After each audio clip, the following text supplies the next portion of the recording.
Greetings and bienvenue, Midnight Crew. Thank you for returning to this broadcast. And welcome to new viewers joining us for the first time. If you like a video, then feel free to subscribe. Back in the winter of 2001, my youngest son and I were on our way from Boise, Idaho to Medford, Oregon. We had taken a car trailer to his old place in Boise in order to haul his non-running Jeep to his new place in Medford. We hit an area of heavy snow in the southern Cascades around 2 a.m. It took 45 minutes or so to get down the mountain.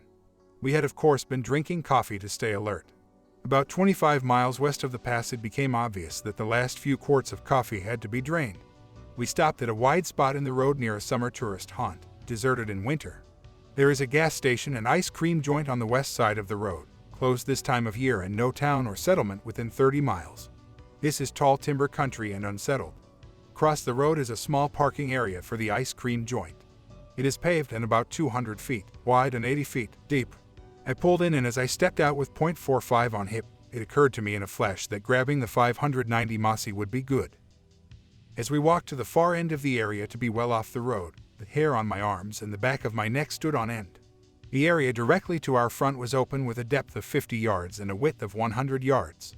The night was clear and cold, 8 to 10 inches of snow on the ground and with a moon almost full, so we could see quite well. While standing and taking a leak with sun about 15 feet to my right, I saw, as if springing from the earth in front of us across the open area, 10 or 12 creatures moving rapidly back and forth in sort of a thatch weave pattern. These things, not human men, were close to 7 feet tall, thin, bipedal with long arms, medium-length gray fur, and damned fast on their feet. I brought the shotgun up and slid the safety off, as son was drawing his .45. I don't know if I can adequately explain the overwhelming feeling of menace, but here goes. I had been operating on pure instinct since I had stepped from the pickup. The rotten feeling hit me a split second before the things arrived. The feeling, instinct, was that we were prey and subject to a very bad death and to be slaughtered and eaten, not a logical process. Gut feeling and massively overwhelming. As they were moving around in front of us, more appeared and mixed among them, all the while running about fast in front of us. Son and I were backing toward the truck. I would not present my back to them, and some of them peeled off right and left in an encirclement movement. They were rolling in fast from the sides now. I could smell and feel their presence. We got to the truck loaded on adrenaline and ready to kill, as we both knew we were in grave danger. We piled into the truck, locked doors. I had keys out and ready as my butt neared the seat. I had the engine lit and trans in gear and gas pedal mashed in one motion. Adrenaline is great stuff.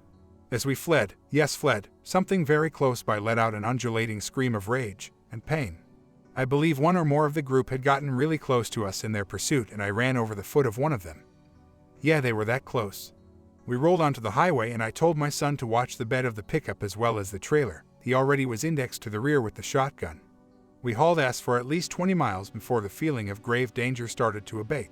The feeling that nailed both of us, as we discussed soon afterward, was one of being prey and soon to be slaughtered and eaten. I am not easily led and neither believe or disbelieve all the Bigfoot, ghost, and werewolf stuff. In fact, I am skeptical. Son was speaking with a coworker about 6 months later who had grown up in Prospect, Oregon, about 30 miles south of Union Creek where the incident took place. He asked Jake if he had ever heard of any strange goings-on in the area. Jake went ashy white and pretty much retold the above tale. He says to avoid the place at night. A family friend, a 25-year retired cop not given to flights of fancy and an excellent observer, had a tale very similar from a year before. I told my wife of this event, of course. She looked at me at the beginning as though I had developed a third eyeball in the center of my forehead. That was from shock. She did believe me, but did not wish to hear any details. She said the tale gave her chills. Me too. As I write this, hair on back of neck and forearms is sticking up. I have not gone back to explore and would not without a large group of shotgun and flamethrower-equipped men with me. Son and I are both sane, sober persons, and not taken to hysteria. We were wide, very wide awake as things transpired. We saw and smelled what was there. As a sidebar, neither of us heard footfalls from the creatures. They were silent until I heard one as we were getting the hell out of there. To my knowledge, and I have researched, there is nothing that matches these creatures, unless one considers old legends and folk tales of were creatures. To conclude, I have to fall back on Elmer Keith's famous line, "Hell, I was there." Greenberry, Benton County, Oregon, March 2002. I believe it would have been Benton County, although we may have just crossed into Lincoln County. March 2002, around noontime. It was the middle of March and Joe and A, names changed by request, and myself were in the Oregon Coast Range just above a little town called Greenberry, about 30 miles west of Corvallis, driving up a BLM road on the southeast side of Buck Mountain just south of Mary's Peak, which is the highest point in the Oregon Coast Range. We rounded a 90% turn to the right where several trees were down across the road, blocking any driving further up the road. The fallen trees had been cut and we figured the area was zoned to be logged or something. It was strange that cut trees would be left laying across an access road though. We were just driving around the countryside and chatting and not having much else to do. We decided to get out and have a little walk in. It was misting. We climbed over the trees and were basically just walking and talking and drinking our first beers of the day when we came around another 90% turn, this time to our left. It was here that first saw what he thought was a track. Not even thinking anything remotely like Bigfoot, we examined it and it sure looked like a footprint to us. I then looked down and beside my foot, I'd nearly stepped on it, was a very clear footprint that clearly showed 5 toes. The imprint was of a bare foot. No shoes. We couldn't believe our eyes. We began tracing the footprints up the mountain. The tracks were clear as day. One step, then another, and so on. The biggest track was about 15 inches by 6 inches wide. The distance between each track moving up the hillside was a greater distance than I could stretch my legs coming down. I do not know the exact stride measurement. It was beginning to rain now. Of all the imprints, probably only 2 or 3 were what I would call clear footprints. The majority were simply huge ruts that had been left by something big stomping up that grade. The tracks were very obvious and, as Joe mentioned, showed that something was scrambling to get out of there. At this point Joe left to go get a camera that was in the truck. A and myself stayed and continued to look for more tracks. She retraced the steps to try and get an idea of where it had come from. I moved to the right of the tracks looking for just whatever when I came across a paralleling trail of tracks. These were not nearly as large as the first set of tracks and seemed to be moving in the same direction as the larger set of tracks. Then suddenly this second set of tracks took a hard right and angled up to the road toward the general area where we started our walk at the cut trees across the road that blocked car access. I followed the tracks to the road and then I lost them where they went up the mountain on the opposite side. Heard birds calling in the rain. Around this time Joe arrived back with the camera. I can still remember the first thing he said was, "Did you guys hear anything?" We hadn't heard anything, but I had heard 2 loud bird calls that I distinctly remember thinking had a funny ring to them. Nothing bizarre or totally strange, I just didn't know what kind of bird it was. Joe was silent for a moment, then said, "I heard bird calls at the truck. Birds don't call in the rain." He was right. Anytime you're outside when a rain is coming down, listen. There won't be any birds calling. Next, he took a look at the tracks I showed him that I found.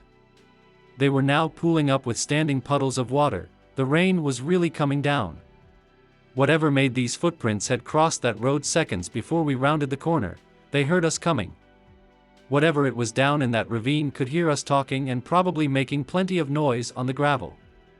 The track makers had taken to higher ground in a hurry. Were they still there? I don't know, but they could have been and we didn't see them.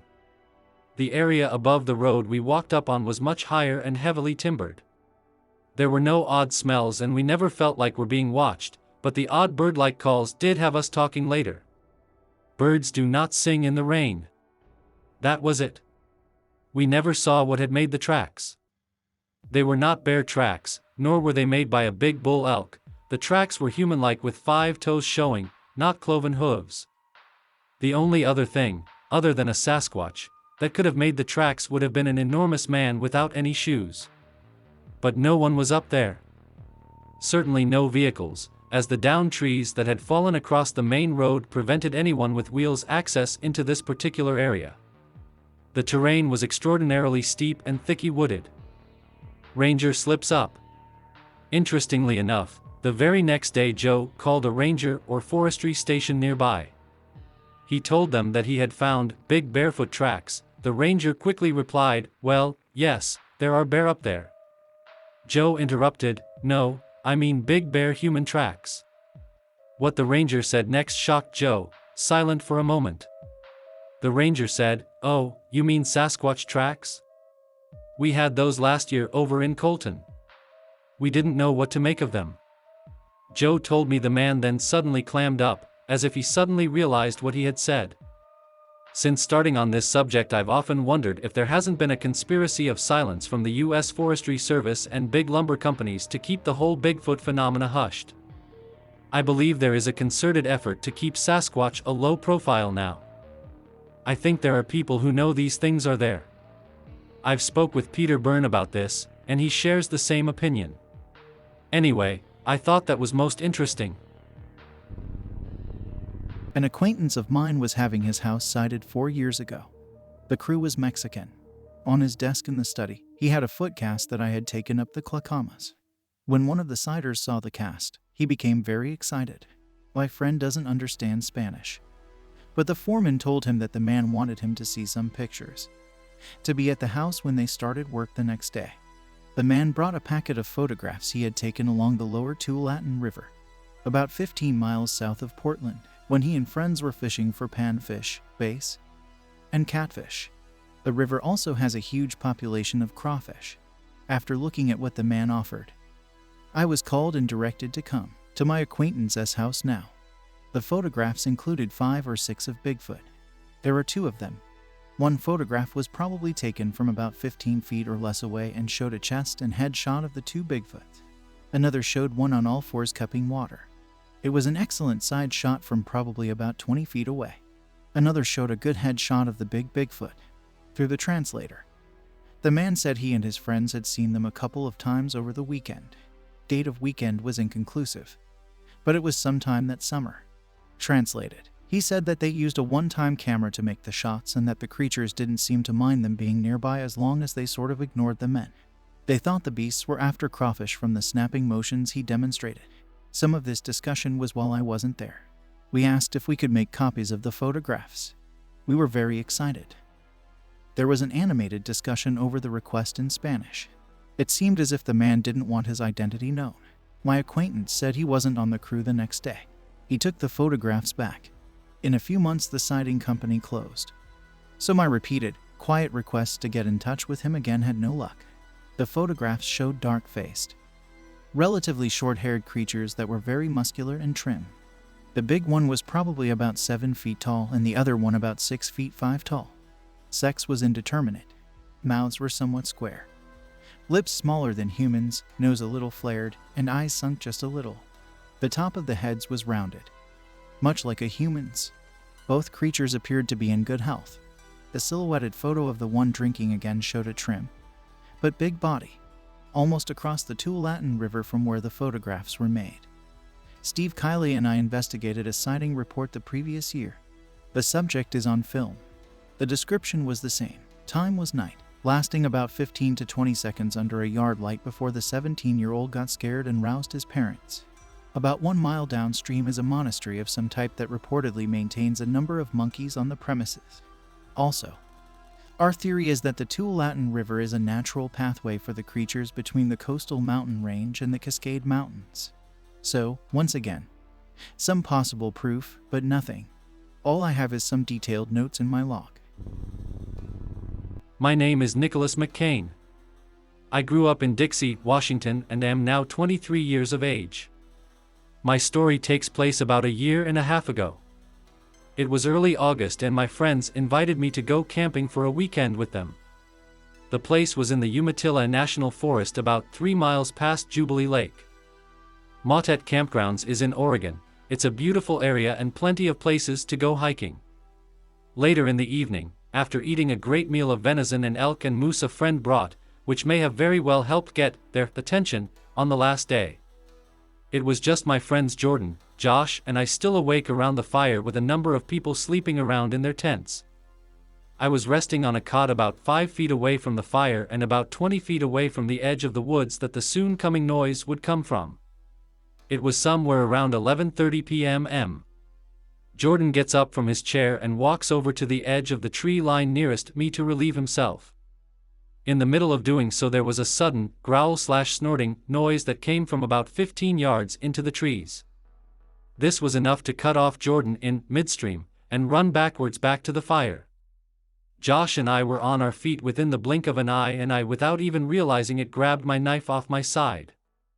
All of us pretty much at the same time started looking at each other and started to question as to whether or not we all heard the same thing and what the F could that have possibly been.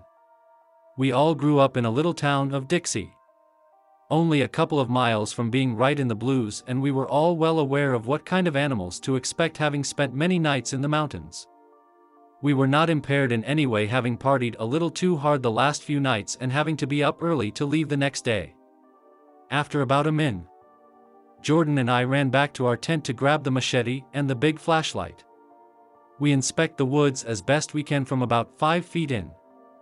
After seeing nothing right away, we started smacking trees and yelling, basically making a hell of a racket in case it was a cougar or something. We figured whatever it was would run away if we made enough noise and whatnot. After doing that, we made the fire up a bit bigger and made sure to have some branches sticking out just in case we had to throw them. We all calmed down after about 20 minutes or so and went back to regular chit-chat. An hour and 15 minutes goes by when out of nowhere and from the same exact spot we last heard the noise, we hear a roar and a sudden smashing of what sounds like large hammers on wood and tree branches violently snapping, and a thud thud thud, and then complete silence. In about 6 thuds that we were able to hear, it traveled about 35 to 40 yards. While this was happening, we all stand back up and start screaming, WTF? What was that? So on and so forth, not willing to even go near to the edge of the woods. One of the people sleeping in the tent nearest to everything comes bolting out, squealing her head off and freaking out, wanting to know what that was as well. This was enough to get the guy with the .44 out of bed and whatnot, but by the time he was there was nothing left really he could do. A good half an hour goes by and he finally goes back to sleep, as well as Casey, the one who was sleeping nearest to the ruckus, and the 3 of us go back to sitting around the fire. 20 minutes later we hear the sounds, like of thud thud thud, only further away in the distance and walking away. We at that point are exhausted and decide to go to sleep. It just so happens that we all were sleeping in a 4-person tent, and it just so happens that the zipper on the door was broken, so it was flapping open all night and day long. When we awoke the next day, all 3 of us had about 2 to 5 pine cones around our heads. I know the door on the tent was broken, but there's just no damned way we all dragged in that many pine cones all the way by our heads. I found a very large footprint outside our tent, and when examining the area where all the noise had happened the night before, there were 2 10-foot and 15-foot trees broken in 2 spots, as if something had grabbed it with 2 hands and bent it over with ease. From here forward I know that Bigfoot exists, and although that was as scary as I've ever been in my life, I must go back and search. One day one of us who believes will get that proof we've all been searching for.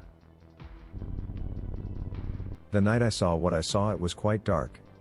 I could make out the gravel road my car was parked on, and the tall trees that came to the edge of the road, but little else. I was trying to sleep in my tent, and the gravel throwing had become such a pain in the butt that I was determined to do something about it. What I was to do, however, I just wasn't sure, but something. I really didn't figure I'd really see the rock thrower. Still not sure what was going on in my head at the time. Besides being angry about the loss of sleep, the Bigfoot might have thought it was funny. I didn't. So as I crawled onto the gravel road and pulled myself to an upright position from the bumper of my car, you can imagine my surprise to be looking straight at a huge dark, man-like figure standing at the other end of my car. I've been an outdoor man all my life and know my way around the mountains pretty good. I suppose my first thought was a bear, but only for a second or two, as I could see well enough to make out a very large man-like figure. The minute or so we looked at each other, neither of us moved. I did put my hand on my pistol. I guess that was just a human reaction, but I really never felt in danger, maybe cause this was an ongoing thing and not something new to me. You ask about his facial features, it was just too dark, plus we were face to face. Perhaps had he been at a different angle I might have seen more, but all I remember was a very dark round-like face. He was a good deal taller than me and seemed to have no neck, or at least a very short one with large sloping shoulders. I could make out hair or a hair-covered body. I would like to mention something more recent to you. That's finding several small half-moon-sized caves that were all on a well-traveled trail here in Klamath County. They are still in tall timber but only 20 to 25 miles into the mountains, closer to a river and at the base of a long ridge, here in Klamath County. The caves were shaped like half-moons with a fairly large entrance that only went back 15 to 20 feet, getting smaller as you went further in. They had pine branches piled on top of each other and looked like beds to me, and not one sign of a human, like candy wrappers, cigarette butts and so forth. Just pine branches inside, nothing else, plus they looked to me as though something very large had bedded down in them. I guess what really caught my attention was the base of the branches were about the size of a big man's wrist or forearm and had been broken and pulled off the tree. The stringers of pine boughs showed that. In any event, this is what I saw, smelled, and heard. I left Oregon for a while and went to work for the big gold companies in the 1990s and got hurt. Now I have a bad leg and really can't mine, as gold mining is really hard work. I didn't know a Bigfoot had been killed in Klamath County. You'd think news that big would have been everywhere, or maybe it was and I just missed it. I suppose I could have shot the one on my claim, just didn't seem right. I know it needed to be done in order to protect it, but still it didn't seem right. You see, my mom was Chiricahua Apache and my dad was white, so sometimes the Indian thing gets in the way, so to speak. Also, while I now live in Klamath, I was born and raised in the hill country of Texas, mostly on ranches, and was taught not to kill anything I didn't plan on eating, or if in danger from it. I really don't know what made me write to you. I just came across your site and thought, why not? In 1959, age 22, I was hitchhiking from Biggs, Oregon down U.S. Highway 97 to Klamath Falls. About halfway through the trip, I was picked up by a man who asked if I planned to do any camping in the Cascades. I said, no. He said, good, because there are things up there that will kill you quick. I said, you mean grizzlies, which I had seen in Yellowstone? No, he replied. Not grizzlies. And he told me this story, which I am paraphrasing. I used to work for a company that builds logging roads. One day we got a report that one of our roads, he didn't say where, had washed out. I went out in my truck to find out what would be needed to fix it. About 3 or 4 miles from the highway, I noticed a rocky outcropping, and something glinting in the sun. I was an amateur prospector, always looking for signs of a strike. I stopped my truck, took out my rock hammer, and walked up to the outcropping, which was about 10 feet high. I started chipping away at the rock, trying to get a sample. When I stopped hammering, I heard a clicking sound from the bushes across the road, about 60 feet away. It sounded like someone knocking 2 stones together. I wasn't afraid, because I had a .45 on my hip. So I resumed chipping. When I stopped, I again heard the clicking sound, which was louder. I yelled toward the bushes, saying, "Come out and show yourself." I started chipping again, and suddenly a stone the size of a grapefruit smashed into the rock face about 3 feet from my head. If it had hit me, it would have killed me. I dropped my hammer, pulled my .45, and picked up the stone, which was rolling toward the road. I tried to throw it back into the bushes, but it was so heavy I could only toss it 7 feet. Scared and angry, I crossed the road, shouting curse words and fired a shot in the air. At that point I heard something moving rapidly through the bushes and fading away alongside to the road. I continued watching in that direction, and suddenly there it was, a black, hairy two-legged being, sort of bent over but moving fast. Then it was gone, just like that. I looked around in the bushes and saw a few broken branches but nothing else. But there was a terrible stink in the air. I got into my truck and drove back to the highway in a hurry. A couple of years later I told a friend what happened, and he knew all about these creatures. He said they don't hurt people, which I didn't believe for a second, and the stone that was thrown in my direction was probably just a warning. He also said the creatures don't usually smell bad, but when they are mad or frightened, they spray some kind of stinky liquid, like a skunk does. That was it.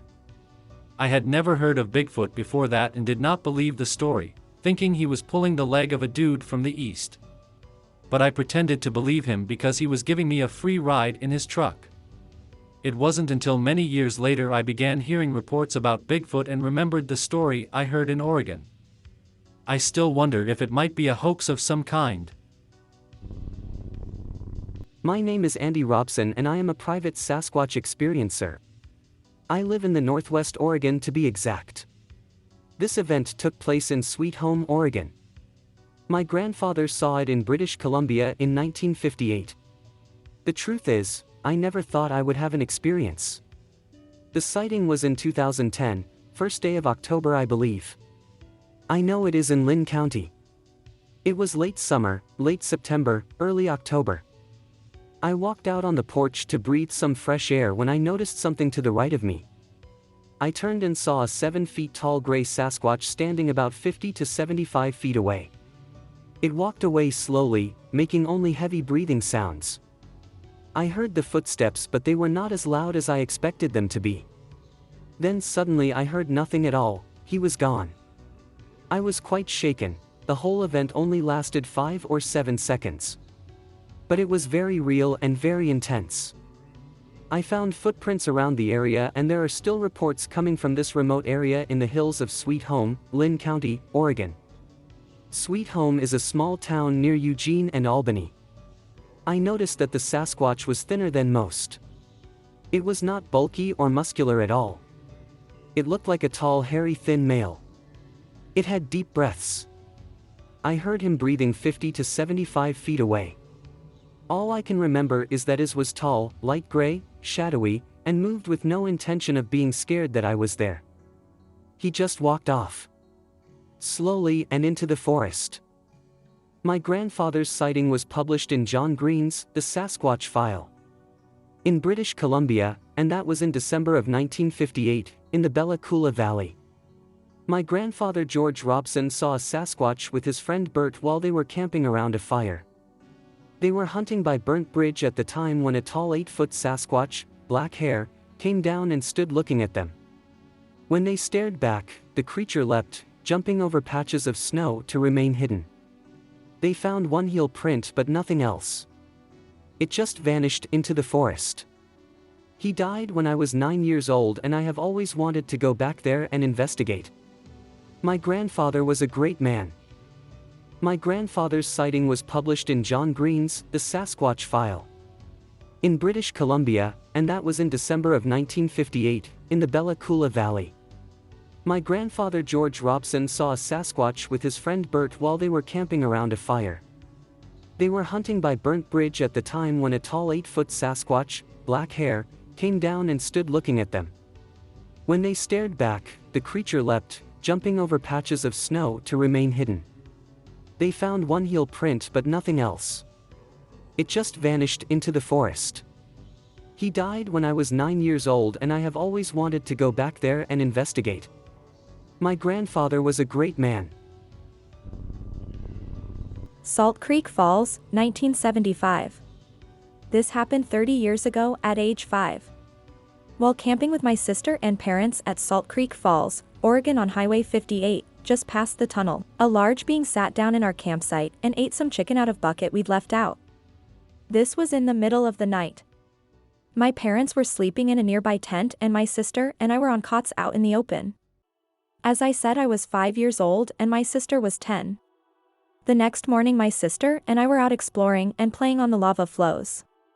Something scared my sister and she pushed me down and ran. I suffered a gash to the side of my head.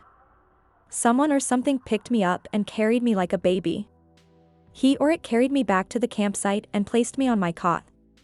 My parents weren't there and when they came back from looking for me, they asked me how I found my way back. I told them a bear carried me back. I told them that he or it walked, carrying me in its arms. I remember that it was all hairy and wore no clothes.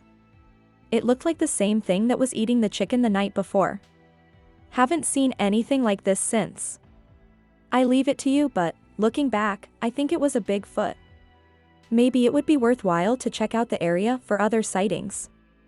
Thanks, Jana M. This is my wife's Bigfoot experience. My name is Jessie, and my wife's name is Victoria, Just to get it straight up front, I am the Bigfoot lover. Meaning I am the one who is fascinated by the big guy. My wife I know just humors me when I talk about him. So to say she believes but has not done any type of research. She just goes on what I tell her, and even then she does not really pay attention. Well, it was this past Labor Day weekend in 2008 that this experience developed. Me and my family live on the coast in Florence, Oregon in Lane County. As everybody know, this weekend is usually a very busy holiday for campers and outgoing people. So we figured that our favorite camping spot would be taken, so we didn't plan to even pack up to go camping. That said of me, my wife and my 2 children decided to go to our favorite spot to do some blackberry picking. We drove the 30-some miles to the town called Swiss Home, Oregon. This is also still in Lane County. It was only 3 more miles to our favorite spot. I am still relatively new to the state and don't know the name of the river that we go to, but I am sure if you look up the area on a map you will find it. Siaslaw River. Anyway, when we went there, we were surprised that the whole area was empty except for a few RVs that were parked about 2 blocks from our usual camping spot. The layout of the area is very beautiful. It is heavily wooded and has mountains all around. Our favorite camping spot is just off of Highway 36. It's more like a large picnic area. That is off to the side of the road and down about 2 or 3 blocks. Anyway, we drove to a spot that is close to the river so the kids could go swimming and me and the wife could just sit and relax. Because the place was empty, me and the wife decided that me and my son should go back to town and get the tent and some overnight stuff and bring it back so we could at least spend one night. So me and my son did just that. About 2 hours later we returned, and this is what my wife told me. First, she told me that the park ranger stopped by about 10 minutes after we left and made her put out the fire that we had built and said that there was a ban on. That explained why most of the campground spots were empty. So my wife did what she was told. About 20 minutes after he left, my wife and my daughter went and picked some berries. My daughter was just playing around and she decided to pick up a stick and started to bang on a tree. As my wife told me this, I started to chuckle. She looked at me kind of irritated and I told her to keep on telling me what happened. She continued to tell me not long after my 14-year-old stopped knocking with the sticks, she heard a very weird scream come from across the river. By now I started to laugh. She told me she knew that it wasn't a human and she never heard a bird make that sound. She then told me that rocks started to splash into the middle of the river. So I told her to show me where she saw the rocks land. She did so and said that she saw the rocks fall from the sky and land. She said that these rocks were about softball size. As I looked from across the river, I realized that the incline of the other side was too steep for humans to stand there and throw rocks without losing their balance. I mentioned this to her, and that's when she told me that she thought about that also, and she started to look for someone doing this and saw no one. I then started to laugh and said how she never really listens to me. She got kind of mad and asked why I say that. I told her that she just had a classic Bigfoot experience. She then said, well, she was not going to sleep there if we couldn't have a fire, and made us pack all the stuff up and head home. This was our experience of the summer. Jesse and Vicky. In 1986, I saw Bigfoot cross a small rural road, step over a wire fence, walk through a cleared area, and disappear into the woods. At the time, I lived 2 miles down the road in the rural Beaver Creek, Oregon area, Clackamas County, about 15 miles southeast of Oregon City. It was early dusk, maybe 6 p.m. I was driving on Holt Road near where it dead ends into Unger Road. It is small and used mostly by its few residents. It was a drippy Oregon evening and I was wearing a very light jacket, so it was cool, but I cannot remember if it was spring or fall. The wooded property to the left is owned by my father, Joseph T.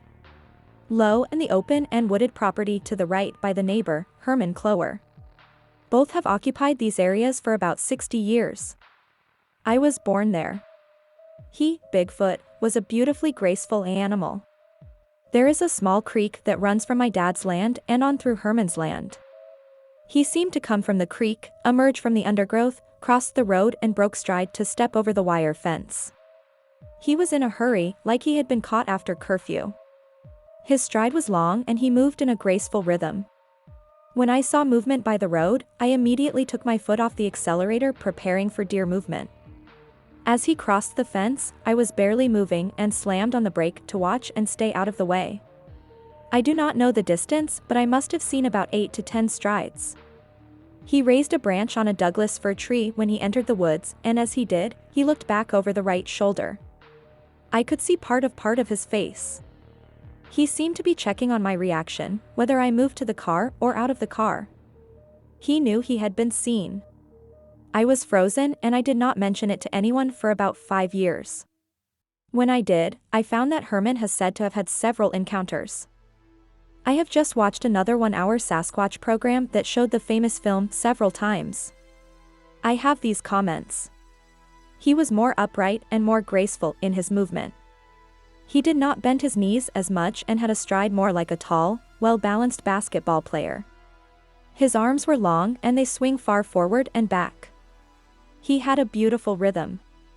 His hair was long but smooth and not as dark as the film seems to show.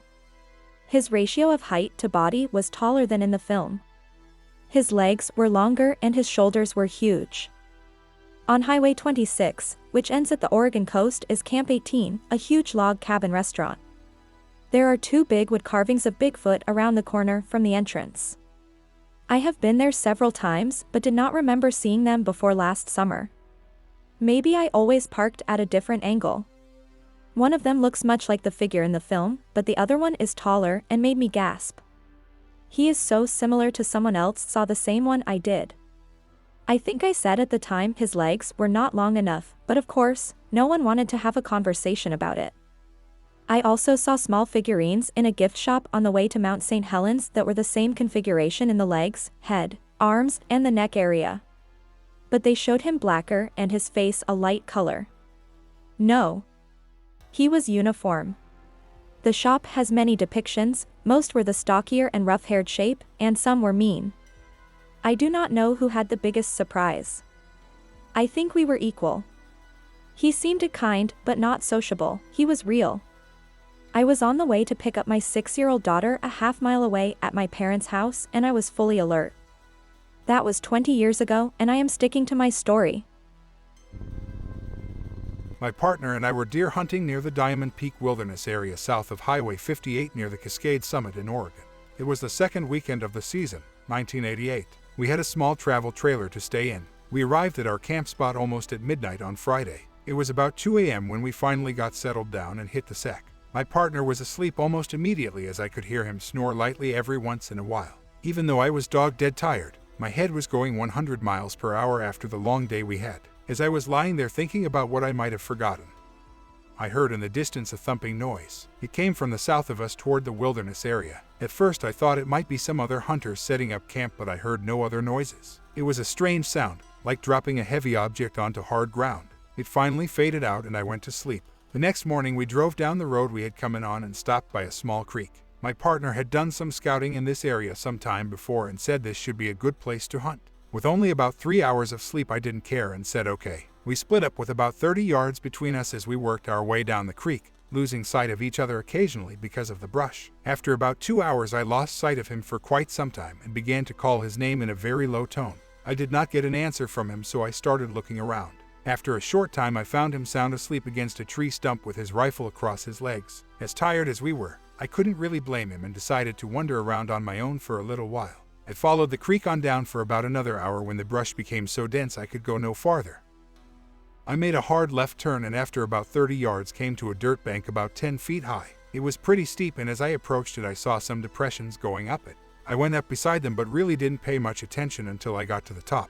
The last depression was not just a depression but also a footprint, or about half a footprint from the toes to the ball of the foot. It was huge, about 7.5 inches across at the widest point. It was also clear enough to tell which foot. It was the right one. It also had 5 toes. I pondered for a moment and then looked for more prints, but the brush was too thick. I wondered why only half a print, and then it dawned on me when you go up a steep bank you don't walk on the whole foot.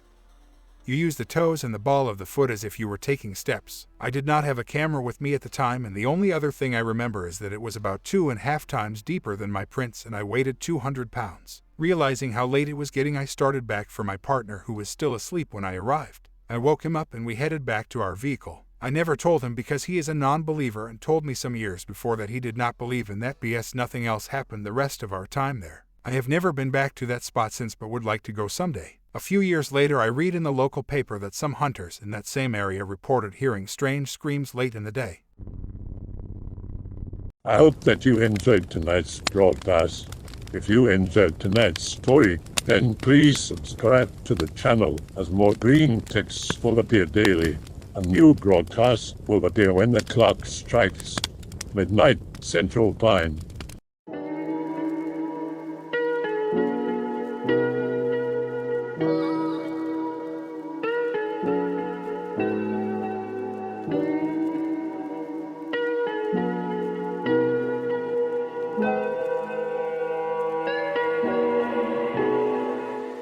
Remember to check out the Odyssey page in the description for a second archive of the channel's videos.